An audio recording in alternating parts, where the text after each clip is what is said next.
Sarah Mitchell walked through the busy corridors of Edwards Air Force Base, her clipboard in hand and her mind focused on the endless paperwork that came with her job as a flight operations coordinator. At 28, she had been working at the base for 5 years, managing schedules, coordinating maintenance, and ensuring that everything ran smoothly for the pilots who flew the most advanced fighter jets in the world. Nobody knew her secret. Every morning, Sarah would arrive at work 30 minutes early, not to get ahead on paperwork, but to stand at the fence line and watch the F-22 Raptors take off into the dawn sky.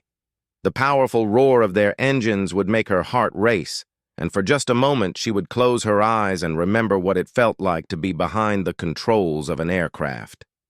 Her colleagues saw her as the quiet, efficient woman who always had the right answers about flight schedules and maintenance reports. They knew she had served in the Air Force before taking her civilian position, but they assumed she had been in administration or logistics.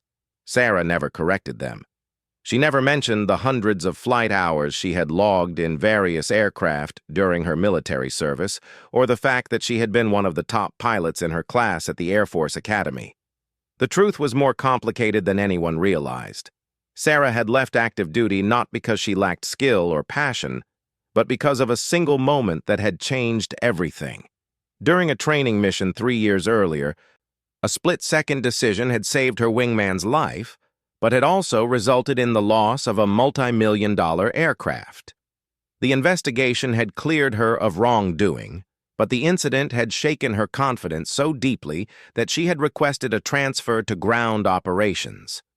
Now she spent her days surrounded by the aircraft she loved, but could no longer bring herself to fly. Her supervisor, Colonel James Harrison, had been her commanding officer during her pilot days and knew her full history.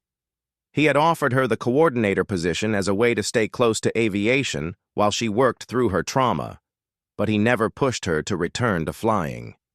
On this particular Tuesday morning, Sarah was reviewing the day's flight schedule when she noticed something unusual.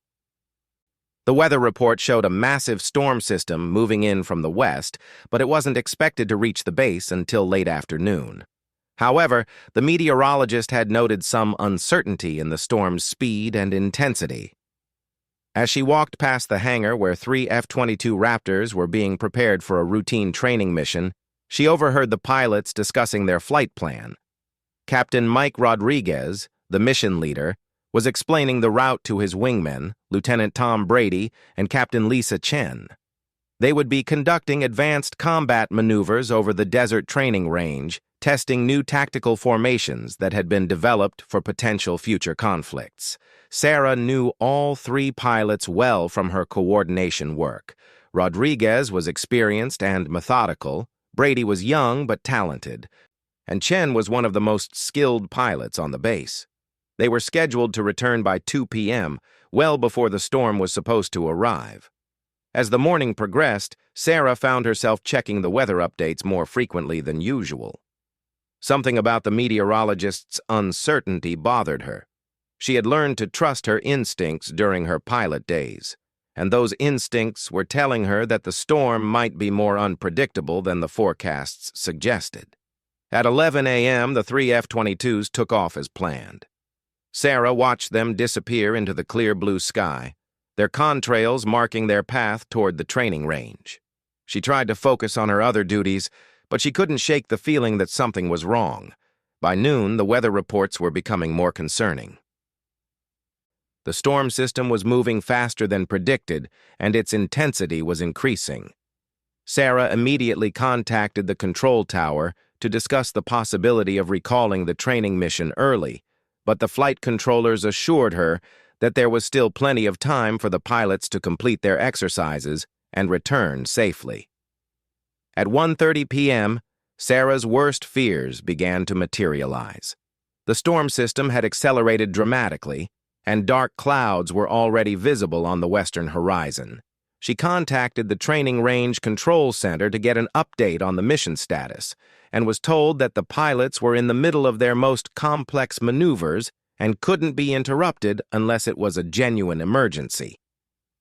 Sarah stared out the window at the approaching storm clouds and felt the familiar tightness in her chest that she had experienced ever since her accident. She wanted to trust the official channels and the experienced controllers, but every fiber of her being was telling her that the pilots were in danger. At 1:45 p.m., the first emergency call came through the radio. It was Captain Rodriguez's voice, strained and urgent. The storm had arrived at the training range much earlier than predicted, and they were caught in severe turbulence and near-zero visibility conditions. The three aircraft had become separated during the sudden weather change, and they were struggling to navigate back to base. Sarah's training kicked in immediately. She rushed to the operations center and began coordinating the emergency response. She contacted search and rescue teams, alerted medical personnel, and worked with the control tower to clear airspace for the returning aircraft. But as the minutes ticked by, the situation grew worse. Captain Chen's aircraft had suffered electrical damage from lightning strikes and was operating on backup systems. Lieutenant Brady was low on fuel after pushing his engines too hard while trying to escape the storm, and Captain Rodriguez was dealing with navigation equipment failures that made it nearly impossible for him to guide his wingmen home. The storm was now directly over Edwards Air Force Base, bringing with it violent winds, heavy rain, and dangerous lightning activity. The control tower had suspended all flight operations, and the pilots were being forced to attempt landings in conditions that were far beyond normal safety parameters. Sarah listened to the increasingly desperate radio communications and felt a familiar weight settling on her shoulders.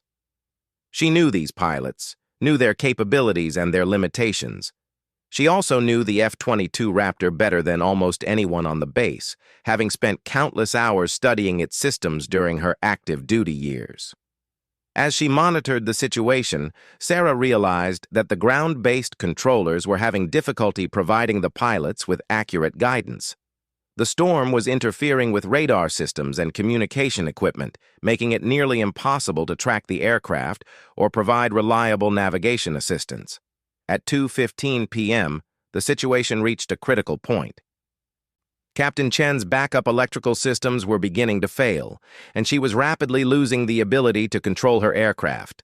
Lieutenant Brady had declared a fuel emergency and needed to land immediately, but the storm was making the runway approach extremely dangerous.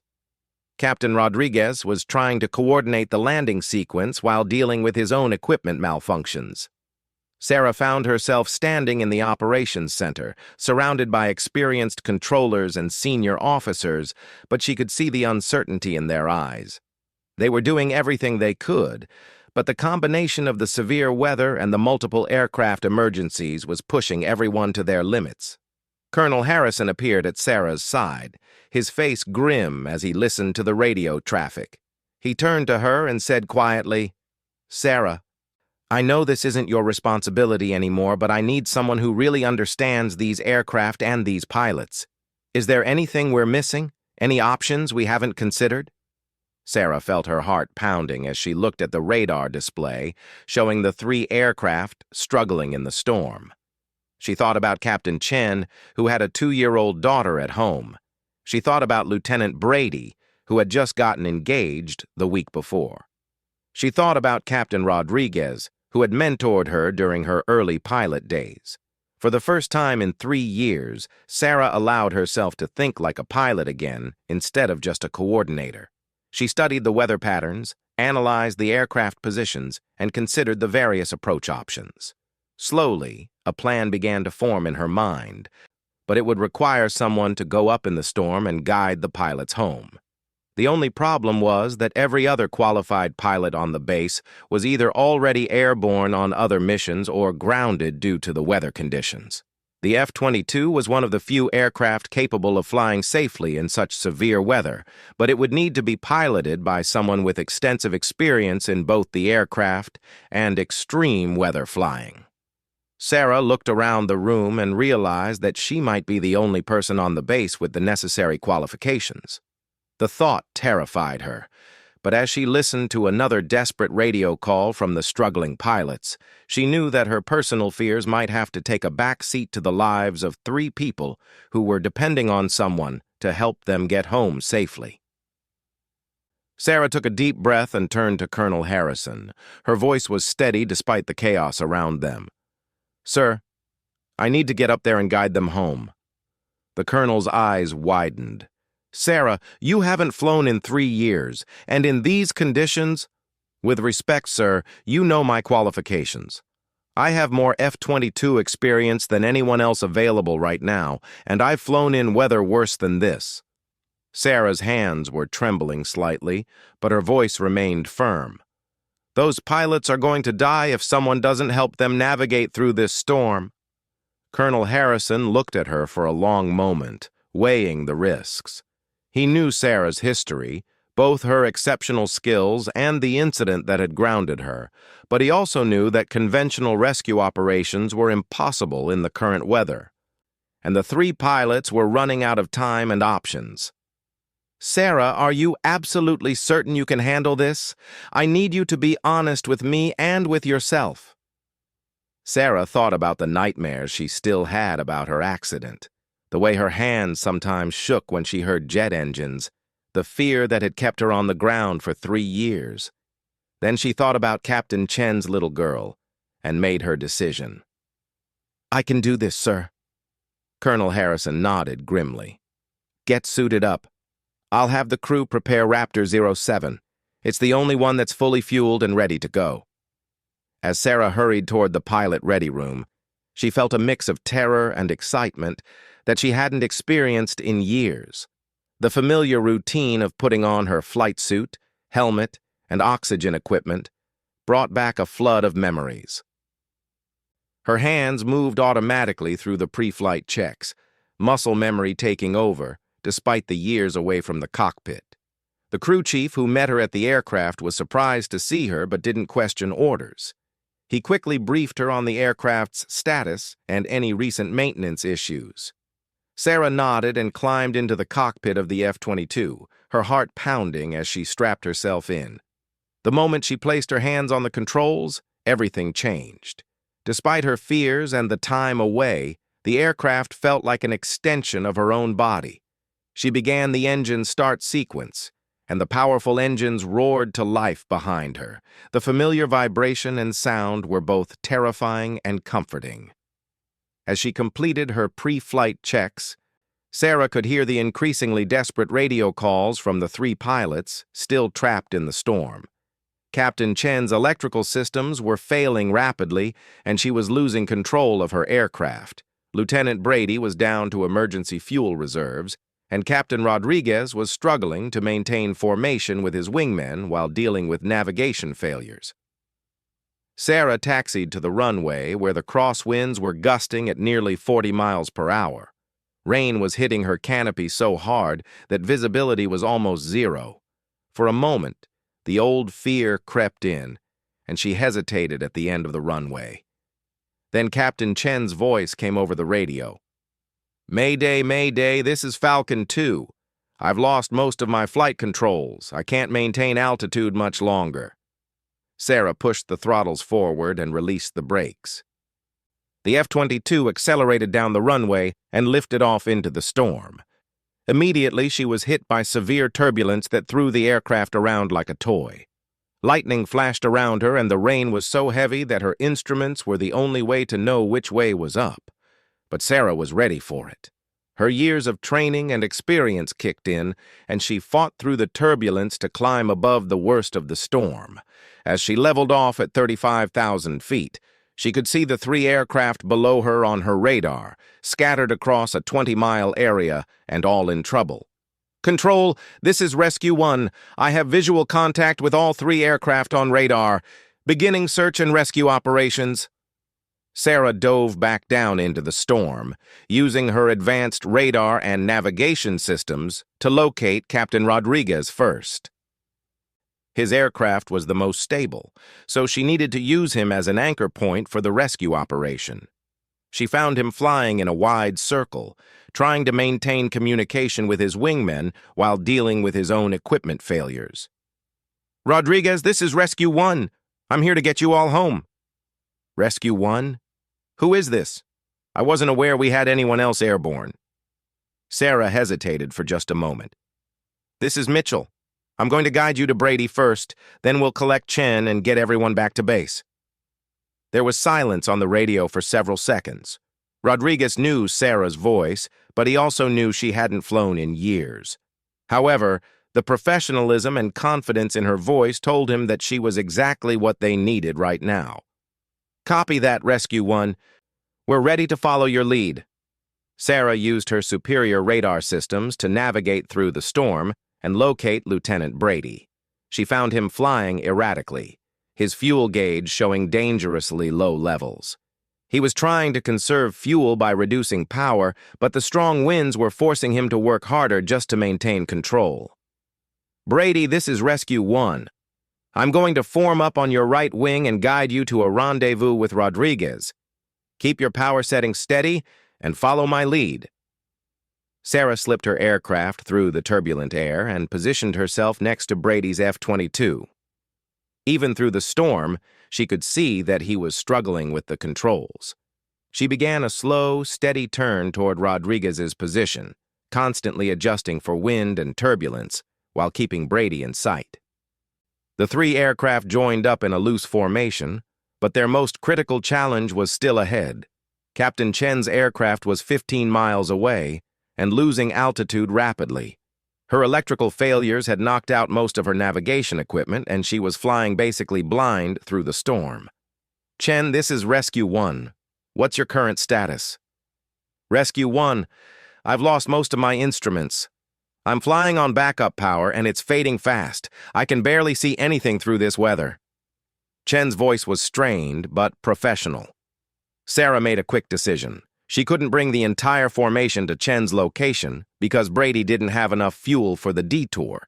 Instead, she would have to split up the rescue operation. "Rodriguez, take Brady direct to base. Use heading 090 and begin your descent when you're 10 miles out. I'll collect Chen and meet you there." "Negative, Rescue 1. We should stick together." "Rodriguez, that's an order. Brady's fuel situation is critical. Get him home now." Sarah watched on her radar as Rodriguez and Brady turned toward the base. Then she banked hard to the left and dove back into the storm toward Chen's position. The turbulence was getting worse, and lightning was flashing constantly around her aircraft. She found Chen flying in a slow spiral, her aircraft barely under control. Sarah could see that the other pilot was fighting just to keep the F-22 level. Without her primary flight instruments, Chen was flying entirely by feel in conditions that would challenge even the most experienced pilots. "Chen, I'm coming up on your left side. When you see my position lights, adjust your heading to match mine." Sarah positioned her aircraft so that Chen could use her navigation lights as a reference point. Slowly, carefully, she began leading Chen toward the base. But as they flew through the storm, Sarah realized that Chen's backup electrical systems were failing faster than expected. "Rescue 1. I'm losing my backup power. I don't think I can maintain control much longer." Sarah looked at her own instruments and made a quick calculation. They were still 20 miles from the base, and Chen's aircraft was becoming increasingly unstable. If her backup systems failed completely, she would lose control and crash. "Chen, listen carefully. I'm going to fly directly alongside you. Match my every movement exactly. Don't think about anything except following my aircraft."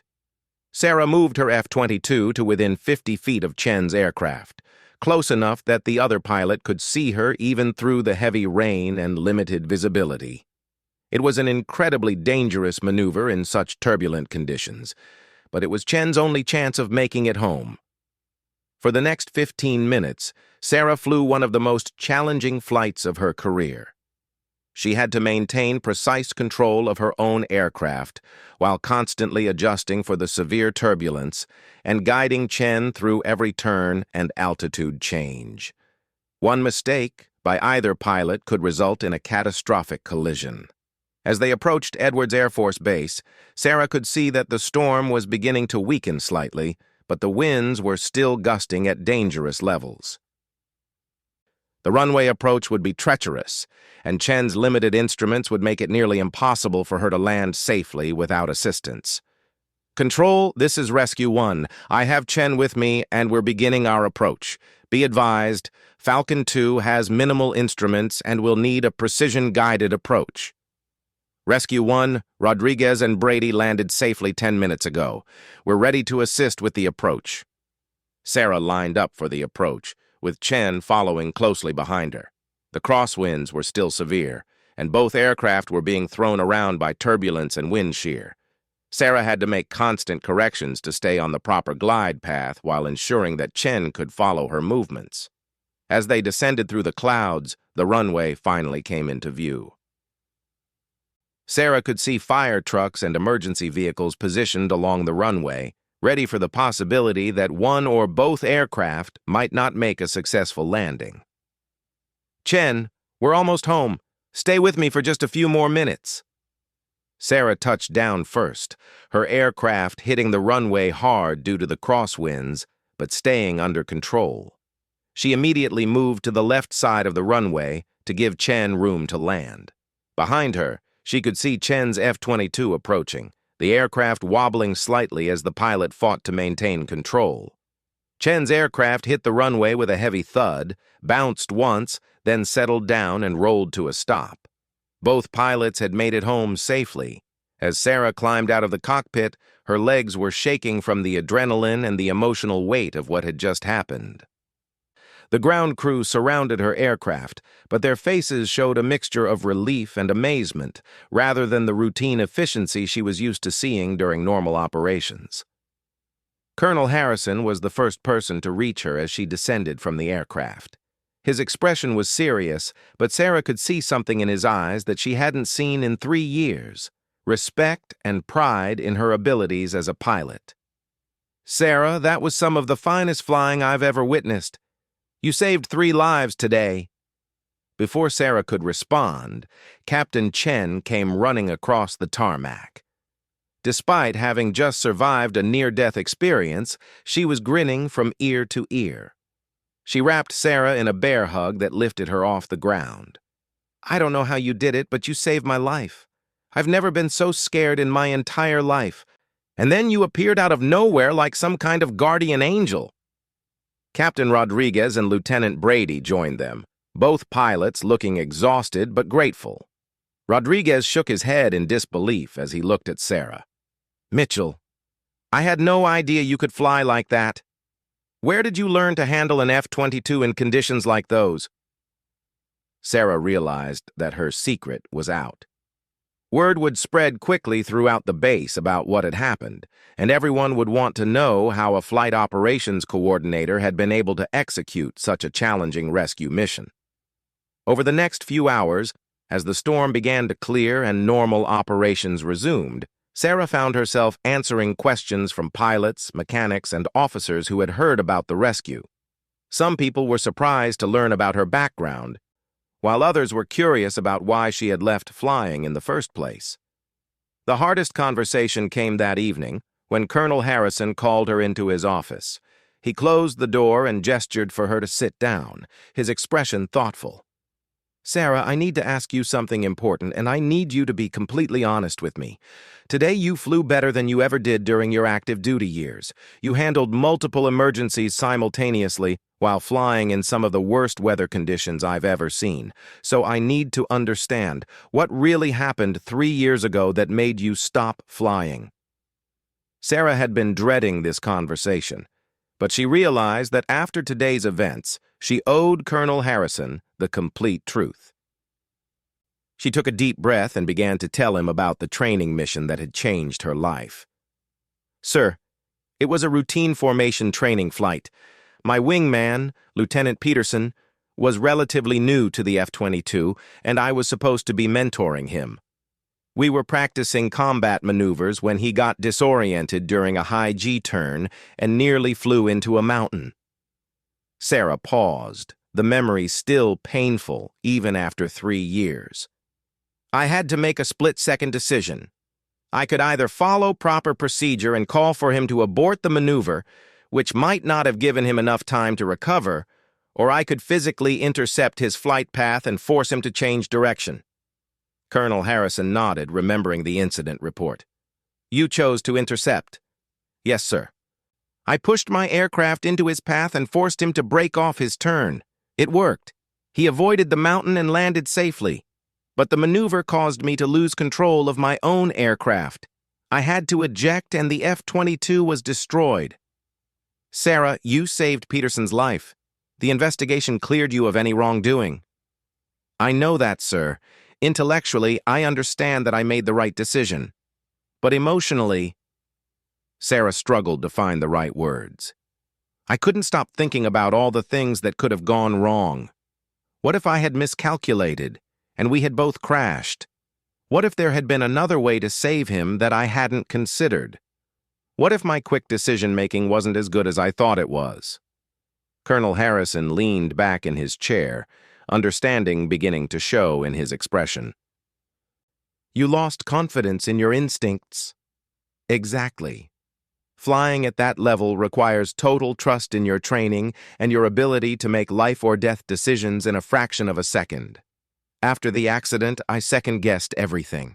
I was terrified that I would freeze up or make the wrong choice when it mattered most. But today, you didn't freeze up. You made multiple split-second decisions that saved 3 lives. Sarah considered this for a moment. Today was different. I wasn't thinking about my own fears or past mistakes. I was thinking about Chen and her little daughter, about Brady and his fiancée, about Rodriguez and all the young pilots he's mentored over the years. I couldn't let them down. Colonel Harrison smiled. Sarah, do you know what that tells me? It tells me that you never lost your instincts or your skills. You just needed to remember what you were fighting for.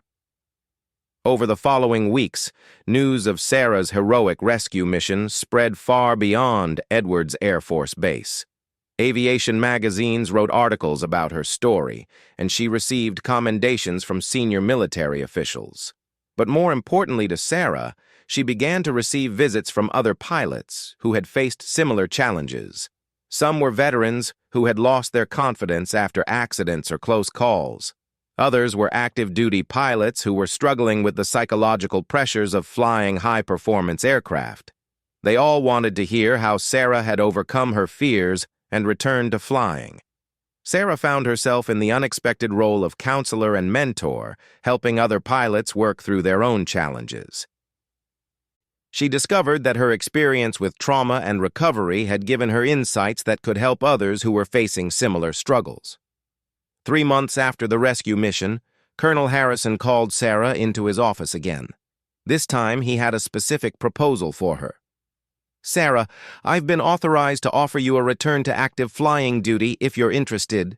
Your performance during the rescue mission has convinced everyone that you're ready to get back in the cockpit full-time. Sarah had been expecting this conversation, and she had spent weeks thinking about her answer. Sir, I appreciate the offer, and 6 months ago I would have said no without hesitation. But now... She paused, choosing her words carefully. I think I need to take some time to make sure I'm ready for that kind of responsibility again. That's a wise approach. What do you have in mind? I'd like to start slowly. Maybe some routine training flights, some instructor duties with new pilots. I want to rebuild my confidence gradually rather than jumping back into combat operations. Colonel Harrison nodded approvingly. I think that's exactly the right approach. We can design a return-to-flight program that lets you progress at your own pace. 6 months later, Sarah was back in the cockpit full-time, but her role had evolved beyond what anyone had expected. She had become the base's specialist in emergency procedures and high-stress flight operations. Pilots came to her for training on how to handle equipment failures, severe weather, and other crisis situations. Sarah's office wall was now decorated with photos from the pilots she had helped train, along with letters from their families thanking her for keeping their loved ones safe. But the item she treasured most was a small photo of Captain Chen's daughter with a note that read, "Thank you for bringing my mommy home." Sarah still felt nervous before particularly challenging flights, and she still sometimes had nightmares about her accident 3 years earlier. But she had learned that courage wasn't the absence of fear. It was the ability to act in spite of fear when the situation demanded it. On quiet mornings, Sarah would still arrive at work early and stand at the fence line watching the F-22s take off. But now, instead of feeling regret for the flying career she had lost, she felt pride in the new career she had built. She had discovered that her greatest strength wasn't her ability to fly aircraft, but her ability to help other pilots overcome their own challenges and fears. The rescue mission had revealed her hidden skills to the world, but more importantly, it had revealed to Sarah herself that she was stronger than she had realized. She had learned that sometimes the most important flights aren't the ones where everything goes according to plan, but the ones where you have to find a way to bring everyone home safely despite impossible odds. As she watched the morning formation take off into the clear blue sky, Sarah smiled and headed inside to begin another day of helping other pilots find their own courage. She had discovered that being an ace pilot wasn't just about flying skills. It was about the willingness to risk everything to help others when they needed it most. Her hidden talents had been revealed not through routine missions or training exercises, but through a moment of crisis when 3 lives hung in the balance.